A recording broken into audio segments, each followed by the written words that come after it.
Mahigit nga pong isang linggo matapos ang malagim na trahedya ay umakyat na po sa 26 ang bilang ng mga naitatalang nasawi. At supposedly day 9 na po ngayon ang paghahanap.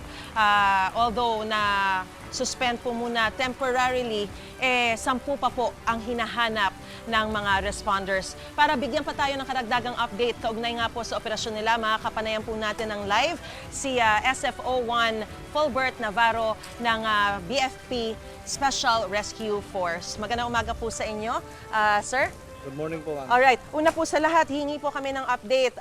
Gaano po kalakas po ba yung pag-ulan kagabi para isuspindi muna ninyo pansamantala yung inyong operasyon?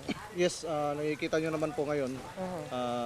Yung pag-ulan po kagabi nag-start around 12 midnight. So, minarapat na isuspend muna ng ating incident commander yung ating mga search, rescue, and retrieval operations kasi masyadong delikado dun sa loob.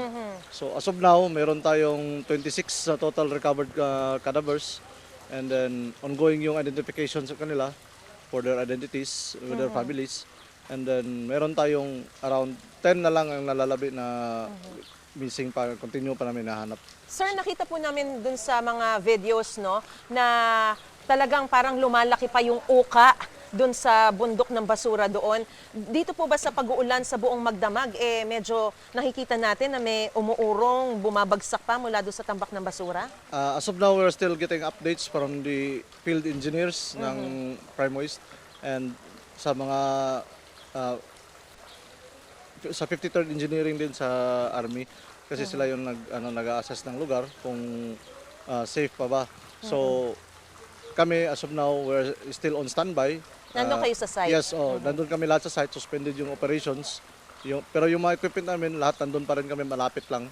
So, inaantabayanan muna namin yung additional instructions kung kailan magsisimula ulit yung I understand, operations. nakausap niyo po si Regional Director. Meron po ba siyang additional instructions o meron po bang mag-iiba sa magiging Wala taktika, naman. strategiya sa paghahanap pa rin? As of now, yung instruction pa lang is to suspend muna yung operation until yung conditions render it safe for the continuance of the operation.